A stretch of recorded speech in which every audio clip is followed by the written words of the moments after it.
1,47,000 বর্গ কিলোমিটারের লাল সবুজের বাংলাদেশ, যেখানে বইছে ঈদ উল ফিতরের আনন্দ। এদেশের মুসলমানদের কাছে এটি কাঙ্ক্ষিত মহা উৎসব হিসেবেই বিবেচিত।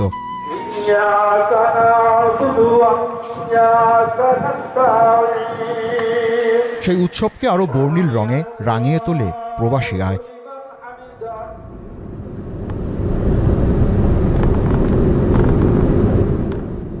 দেশের অর্থনীতিকে শক্তিশালীকরণে বড় ভূমিকা রাখছেন প্রবাসীরা। প্রবাস আয়ের ইতিবাচক ধারায় বাড়ছে বৈদেশিক মুদ্রার রিজার্ভ। এই আয়কে দেশের মোহর বা সম্পদ বলা হয়, যার ছোঁয়াতে দেশের মধ্যাঞ্চল খ্যাত নদীবেষ্টিত জেলা মাদারীপুর, শরীয়তপুর বদলে গেছে। উন্নয়ন আর সমৃদ্ধির অধ্যায়ে যুক্ত হয়েছে ভিন্ন ভিন্ন গল্প।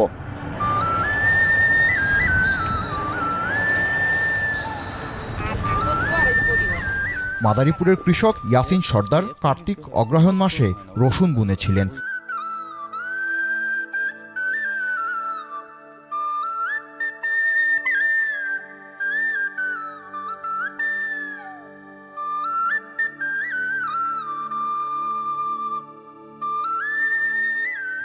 পাঁচ মাস পর সেই ফসল এখন বিক্রি উপযোগী। প্রবাস জীবনে কিনেছিলেন জমি, বৈদেশিক আয়ে তৈরি করছেন নান্দনিক বাড়ি। এবার রসুন লাগিয়েছি 6 ঘন্টা, প্রায় 90,000 টাকার মতন খরচ। আমার মনে হয় 60,000 টাকা আসবে না। এই যে খাটছি এটি আসবে কোথা থেকে? পরবর্তীতে খামার দিয়েছি, আলহামদুলিল্লাহ ভালো ছিলাম, হ্যাঁ মোটামুটি ভালো ছিলাম। যে খাটনি 3 ভাই নিছি, আলহামদুলিল্লাহ নিচে তেরি তো ওই উপার্জন থেকে আসছে। তারপর বাপের কোনো সয় সম্পদ, এই বোন বিবাহ দেওয়ানের কোনো তার লাগে নাই, জায়গা জমি বিক্রি করানো লাগে নাই। আর এই 80% যদি আবার ওই রাস্তার সাইডে গেলাম ফেলে আর কত লাখ টাকার জমি এইখানে হইলে তো 2-3 কোটিটার সম্পদ হয়ে যেত। আর এখন তো এখানে অত হয় নাই। ওই রেমিটিসে কিনছি কত, প্রায় ধরেন 10 লাখ টাকার সম্পদ কিনছি। 10 লাখ টাকা ওই সময় ছিল দাম, এখন 1 কোটি টাকা। আর যদি একটু মনে করেন বাড়ির এই জমি যদি বাড়ির হয়তো মনে করেন 2 লাখ 3 লাখ 4 লাখ টাকা করা হয়তো, 5 লাখ টাকা করা হয়ে যেত।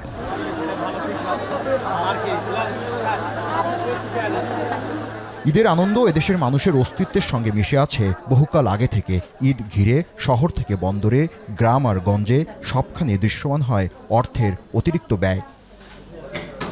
ভাইয়া প্রতি বছরই দেয়। আমার বড় ভাই একজন দুবাই প্রবাসী, আজকে 13 বছর লং টাইম বিদেশ করে। প্রতি ঈদেই 10,000-15,000 টাকা দেয় ঈদ টিদ করার জন্য, নিজের পার্সোনাল। এবারও দিছে। আমাদের এই শরীয়তপুরে অন্তত 50%-70% সব বাহিরের প্রবাসী। কেউ ইতালি থাকে, কেউ দুবাই, মালয়েশিয়া, সিঙ্গাপুর, সৌদি আরব। এই শরীয়তপুর অঞ্চলে অধিকাংশ মানুষ বাইরে থাকে।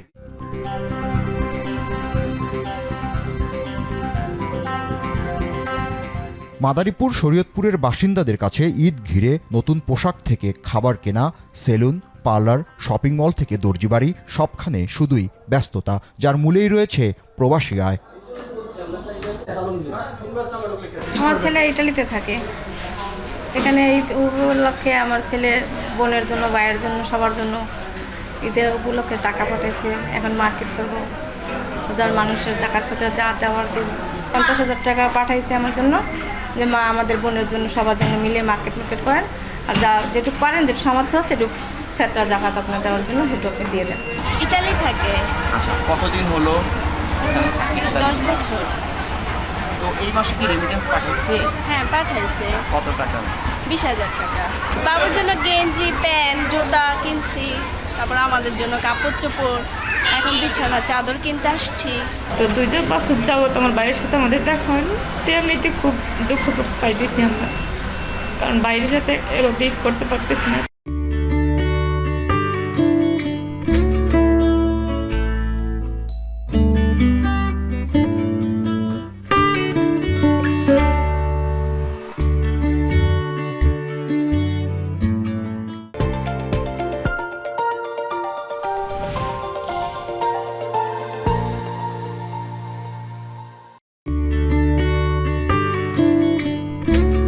শস্য ভাণ্ডার খ্যাত এই অঞ্চলে জৌলুস ধরে রেখেছে এই আয়, যার ফলশ্রুতিতে নির্মাণ হচ্ছে নতুন অবকাঠামো, বাড়ছে গ্রামকেন্দ্রিক অর্থনীতির আকার, তৈরি হচ্ছে কর্মসংস্থান, মজবুত আর দৃঢ় হচ্ছে গ্রাম থেকে মফস্বলের উন্নয়ন।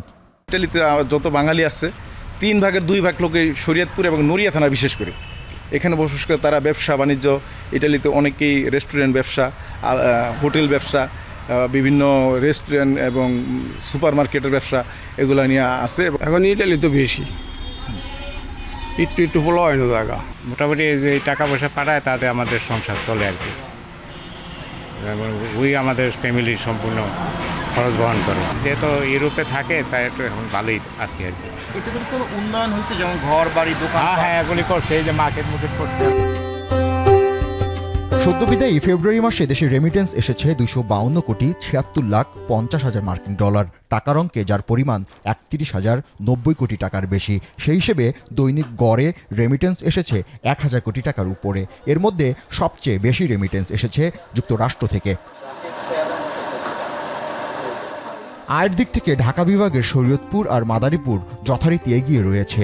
গেল জানুয়ারিতে মাদারীপুরে রেমিটেন্স এসেছে 3 কোটি 72 লাখ ডলার, আর ফেব্রুয়ারি মাসে তা বেড়ে দাঁড়ায় 3 কোটি 85 লাখ ডলারে টাকার অঙ্কে, যার পরিমাণ 469 কোটি 70 লাখ। আর শরীয়তপুরে জানুয়ারিতে আসে 2 কোটি 14 লাখ ডলার, পরের মাসে এর সূচক বেড়ে হয় 2 কোটি 59 লাখ ডলার। প্রবাসী অধ্যুষিত দক্ষিণের এই জনপদে ইসলামী ব্যাংকগুলোতে উৎসব পার্বণে সবচেয়ে বেশি বৈদেশিক আয় আসে। শাখা প্রধানের নিকট প্রশ্ন ছিল বাঙালিয়ানা, ভ্রাতৃত্ববোধ, পারিবারিক বন্ধনে কি এর মূল কারণ, নাকি এর সাথে দেশাত্মবোধ জড়িয়ে আছে? গত বছরের টার্গেট ছিল 130 কোটি, সেখানে আমাদের অর্জন ছিল 165 কোটি, প্রায় অনেক বেশি প্রবৃদ্ধি ছিল। আমাদের ধারণা এটা সম্ভব হয়েছে এই পরিবর্তিত সময়ের কারণে। আমাদের যে সম্ভাব্য টার্গেট ছিল তার থেকে আমরা অনেক বেশি অর্জন করতে আমরা সক্ষম হয়েছি। এছাড়াও 2025-এ গত 2 মাসে আমরা প্রায় 21 কোটি 68 লাখ টাকা জানুয়ারি ফেব্রুয়ারি মিলে আমরা রেমিটেন্স সংগ্রহ করেছি। গত 13 দিনে আমাদের শাখার রেমিটেন্স এসেছে প্রায় 12 কোটি 53 লাখ। তো এ থেকে আমরা যেটা বুঝতে পারছি যে ঈদ উপলক্ষে মানুষ ব্যাংকের প্রতি খুব বেশি আস্থা ছিল, এবং ব্যাংকিং চ্যানেলে মানে রেমিটেন্স আসলে যেই একটা প্রণোদনা পাওয়া যায় এই বিষয়টাও তারা খুব পজিটিভলি নিয়ে থাকে, যার কারণে দেখা যাচ্ছে যে মার্চের মাত্র 13 দিনে আমরা ইতিমধ্যে 12 কোটি 53 লাখ টাকা রেমিটেন্স আহরণ করতে সক্ষম হয়েছে। নড়িয়া কেন্দ্রিক নড়িয়া উপজেলাতে তো প্রচুর পরিমাণ প্রবাসী আছে, অন্যান্য ব্যাংকগুলোতে মোটামুটি রেমিটেন্সের একটু ভালো ইনফ্লো আছে। আমাদের কাছে যে তথ্য আছে এটা সম্ভব হয়েছে আসলে ব্যাংকিং চ্যানেলে মানুষের টাকা পাঠানোর প্রবণতা বৃদ্ধি পেয়েছে, এবং বর্তমান যে নতুন যে ব্যবস্থাপনা এই ব্যবস্থাপনার প্রতি মানুষের আস্থা এবং সরকারের প্রতি মানুষের আস্থা অত্যন্ত প্রকট, এটা আমাদের কাছে প্রতীয়মান হয়। প্রায় 1.5 যুগ যাবৎ ইসলাম ব্যাংক তো বরাবরই রেমিটেন্সে বাংলাদেশে নাম্বার 1। পরিবর্তিত সময়ের আগে আমাদের রেমিটেন্সের শেয়ার ছিল প্রায় 30%-এর কাছাকাছি, একটু কমেছে, বাট এখনও আমরা নাম্বার 1 আছি সারা বাংলাদেশে। রেমিটেন্স যোদ্ধা এমন একটি শব্দ যা আজকের অর্থনৈতিক বাস্তবতায় বাংলাদেশের জন্য এক অনন্য মর্যাদার প্রতীক। জনশক্তি কর্মসংস্থান ও প্রশিক্ষণ ব্যুরো বিএমইটির তথ্য বলছে, বিশ্বের নানা দেশে 1 কোটি 50 লাখের বেশি প্রবাসী বসবাস করেন, যাদের ঘাম ঝরানো শ্রমে অর্জিত টাকা দেশকে বছরের পর বছর উন্নত করে চলেছে। সচল হচ্ছে অর্থনীতির চাকা, সচল আমাদের জীবন।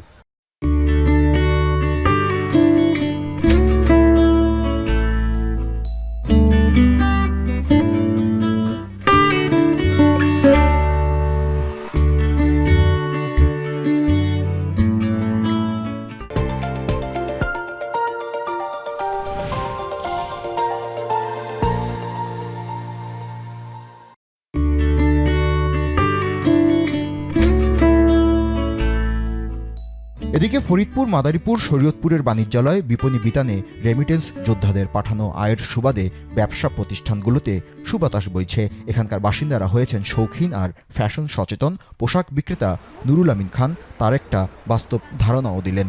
এই রেমিটেন্সের ব্যাপার হলো যে অধিকাংশ ক্ষেত্রে দেখা যায় যে আমার শরীয়তপুর শহরের থেকে যারা একটু প্রবাসে থাকে ওইসব এলাকা, যেমন শরীয়তপুরের নড়িয়া এলাকা, তারপরে ডামুড্ডা, নাগেরপাড়া, বিজারি, চাকদহ, এইসব এলাকার লোক অধিকাংশ বিদেশে থাকে, ওখান থেকে রেমিটেন্স বেশি আসে, যার জন্য দেখা যায় যে ওই এলাকার লোকগুলো দামি জিনিসপত্র বেশি ক্রয় করতেছে। তাদের হাতে যদি সঠিক পণ্যটা ধরাই দিতে পারি তাহলে দাম তাদের কাছে মেটার না।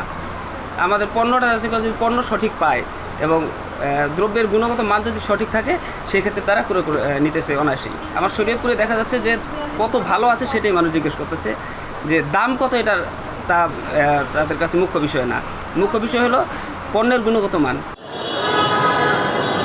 ব্যাংক সংশ্লিষ্টরা বলছেন, রমজান ও 2 ঈদ উপলক্ষে প্রবাসীরা সবসময় পরিবারের জন্য বেশি পরিমাণ রেমিটেন্স পাঠান। এছাড়া খোলা বাজারের তুলনায় মুদ্রা বাজারে ডলারের দামে ব্যবধান কম থাকায় প্রবাসীরা ব্যাংকিং চ্যানেলেই বেশি রেমিটেন্স পাঠাচ্ছেন। কেন্দ্রীয় ব্যাংকের প্রতিবেদন বলছে, চলতি 2024-25 অর্থবছরের জুলাই থেকে ফেব্রুয়ারি এই 8 মাসে প্রবাসীরা রেমিটেন্স পাঠিয়েছে 1,849 কোটি মার্কিন ডলার, যা আগের অর্থবছরে ছিল 14.93 বিলিয়ন ডলার। সেই হিসেবে গত অর্থবছরের তুলনায় রেমিটেন্স বেড়েছে 23.8%। অভিবাসন বিশেষজ্ঞরা বলছেন, সূচক বেড়েছে পারিবারিক শিক্ষা, সৌহার্দ্য, সম্প্রীতির কারণে।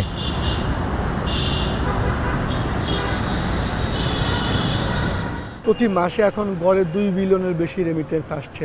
গত অর্থবছরে আমাদের অর্থবছর হিসাব করলে 23-24-এ আমাদের 24 বিলিয়ন ডলার এসছে প্রায়, বা আপনি যদি পুরো বছর হিসাব করেন 27 বিলিয়ন ডলার আসছে।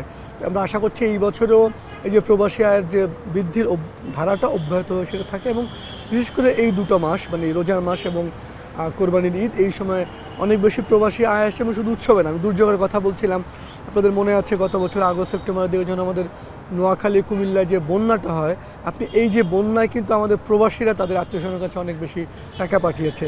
কাজে আনন্দে বলেন, উৎসবে বলেন, দুর্যোগে বলেন, বিপদে বলেন, এই প্রবাসীরা তার পরিবার, রাষ্ট্রের পাশে আসলে যেভাবে থাকে, আমি মনে করি এটাই বাংলাদেশের অর্থনীতির একটা সবচেয়ে বড় ভিত্তি। গত বছর 27 বিলিয়ন ডলার পাঠাচ্ছে প্রবাসীরা। 27 বিলিয়ন ডলার মানে হচ্ছে সারা পৃথিবী মিলে বাংলাদেশকে যে ঋণ দেয় তার থেকে 8 থেকে 10 গুণ বেশি। মোট যে বৈদেশিক বিনিয়োগ হয় তার থেকেও প্রায় 8 থেকে 10 গুণ বেশি। তার মানে সারা পৃথিবীর কাছে ধর্ণা দিয়ে আমরা যে ঋণ পাই না তার চেয়ে অনেক বেশি কিন্তু আমাদের প্রবাসীরা পাঠায়।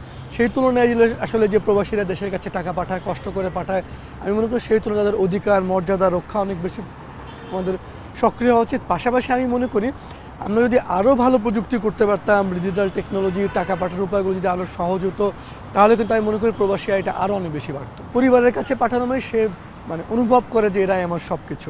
এই পরিবার মানে কি, মানে আপনার একজন মানুষ অনেকগুলো মানুষ মিলে, মানে একটা পরিবার, অনেকগুলো পরিবার মিলে একটা গ্রাম, অনেকগুলো গ্রাম মিলে সমাজ, রাষ্ট্র।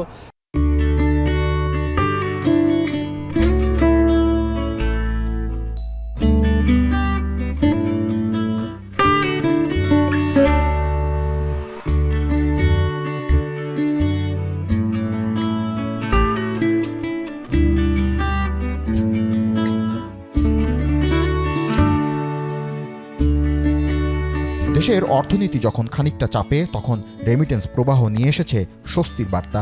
ধারাবাহিকভাবে বৃদ্ধি পাওয়া রেমিটেন্স অন্তর্বর্তীকালীন সরকারকে বেশ স্বস্তি এনে দিয়েছে। এটা দেশের জাতীয় আয়ের অন্যতম প্রধান উৎস। বাজেটের প্রায় 1/3 যোগান দেয় এই রেমিটেন্স।